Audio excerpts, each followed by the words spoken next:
Hello, and welcome to my channel.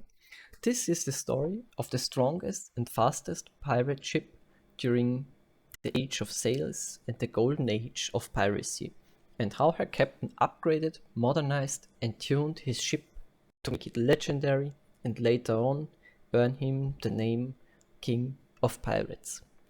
In this story, I am focusing on this incredible ship, and her name was Fancy.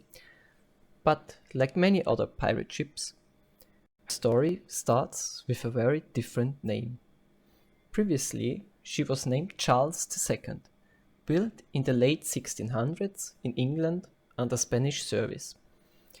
As for her specifications, she is a full-on warship, classified as a frigate and a fifth-rate ship, armed with 46 guns on two main gun decks. She was about 32 meters long. Her purpose was to hunt for French ships in the West Indies. The journey of Charles started on the River Thames in England 1693, where she was traveling together with three other warships to the Spanish port of Corunna. But a lot of problems occurred during the voyage. For example, it took them about 5 months instead of 2 weeks to arrive there. Then they couldn't leave the port, and on top of that, no one was getting paid. All this ended in a mutiny of the crew led by Henry Avery. They took over the Charles II, sailed her out to the open sea, where Avery then was appointed the new captain, and he then renamed the ship into Fancy. The Fancy then set course towards the Cape of Good Hope. On their way there at Mayo, one of the Cape Verde Islands, they committed the first act of piracy by robbing 3 English merchant ships. The loot was mostly provisions and some supplies. Continuing the road towards the Cape of Good Hope, they robbed some more merchant ships at the coast of Guinea. Further down some miles, the Fancy then stopped at Bioko in the Bay of Benin. At this port, Fancy was heavily modified, tuned, and upgraded. First, she was careened, where she was taken out of the water, and the hull, especially the underwater part, was cleaned and maintained to reduce drag on the water. Then the upper deck and superstructure was removed to make the ship more stable and reduce the weight for better maneuvering and reaching higher speeds. Even the balcony and galley around the main cabin got taken down for the same purpose. Some internal bulkheads which were not needed were removed as well. As in the next step, some more unnecessary ornaments, decoration, the galleon figure, and basically everything that didn't have a function got removed to make the ship even better, enhancing her sea capabilities.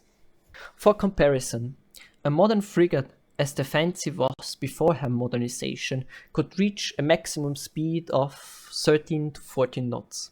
These frigates were full-fledged warships, especially made to catch enemy ships with their high sailing speeds, as well as having a high number of guns and armament on board. So these types of ship were already one of the best types for pirates they could use. But now Fancy was upgraded even further with more stability and an alleged speed of about 15 to 16 knots. With these improvements, Fancy turned into the fastest and strongest ship at that time, and after her completion, her captain Henry Avery said that all ships that are behind the Fancy will never catch up to her.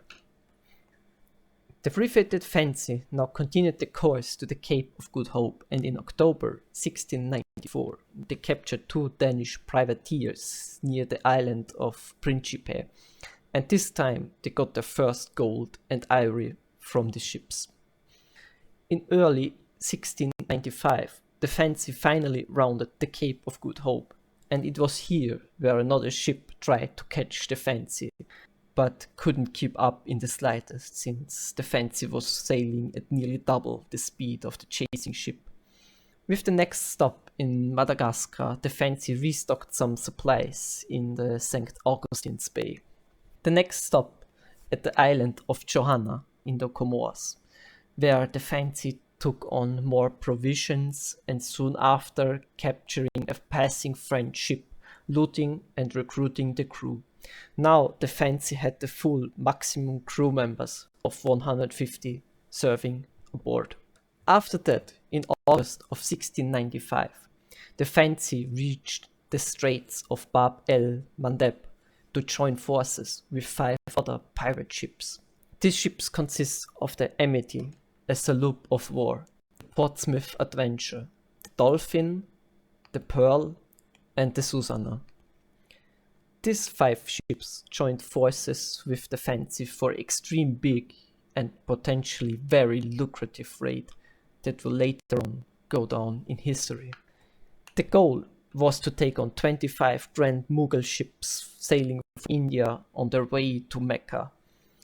The 2 biggest ships of this convoy and their main targets were the main treasure ship, the Ganges Sway, 1,600 tons displacement with about 80 cannons and 1,100 crewmen serving aboard.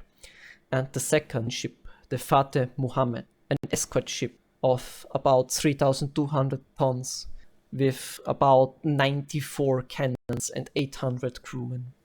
At first, the Mughal convoy was able to bypass the pirate ships during the night, but the pirates then gave chase, and this is where the immensely fast Fancy comes in play.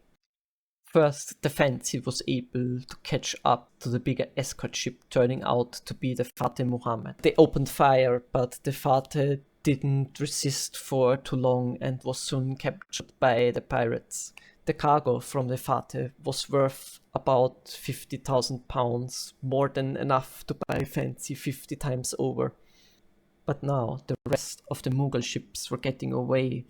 Still, after taking a long time looting the Fateh, the Fancy still decided to take on the challenge and continued the chase. But Fancy was too fast for the other pirate ships.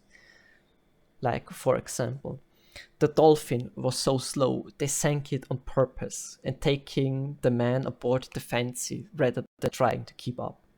Amity lost its captain during the fight with the Fateh Muhammad and didn't even bother to chase Fancy. Susanna was too slow and also left behind. The Pearl was also rather slow and Fancy had to tow her. Only the Portsmouth Adventure was able to keep up.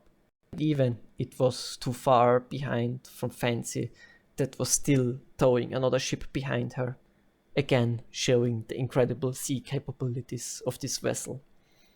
In the end, it was basically only the Fancy, a single ship, being able to catch up to the Ganges Sway and enter the battle. The Gunsway was nearly twice the size of the Fancy, but it was also a good point for the Fancy. She's lower in the water, and the upper cannon decks of the Gunsway wasn't even able to hit her with the upper stack of guns. In the first few cannon salvos, the Fancy was able to take down the main mast of the Grand Mughal ship, making her nearly unmaneuverable.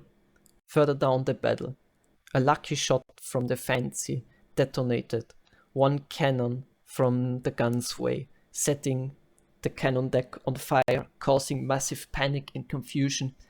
In the end, the Portsmouth Adventure showed up, only fired some more long-range attacks, but the crippled Gunsway couldn't keep up the fight and soon was boarded by the crew from Fancy. So basically, just one ship was able to take on the treasure ship, the Gunsway, and was able to loot an unbelievable amount of gold, silver, rubies, artifacts, and so on. The entire loot is worth about 600,000 pounds, which would be worth, considering some inflation, over $200 million today. One of the biggest profit from just one pirate heist, and enough for everyone to retire. After the extremely successful raid, Fancy sailed to Reunion to divide some of the loot. They then continued and sailed to the Caribbean seas, to St. Thomas Islands, to sell off some of the gold. and parts of the crew retired there.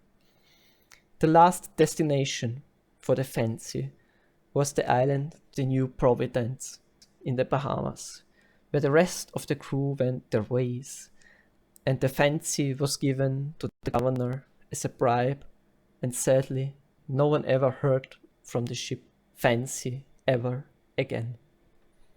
Maybe still sailing around in the Bahamas. Thanks for watching, have a good one. Subscribe for more ship content. You can think of it. Have a nice one. Bye bye.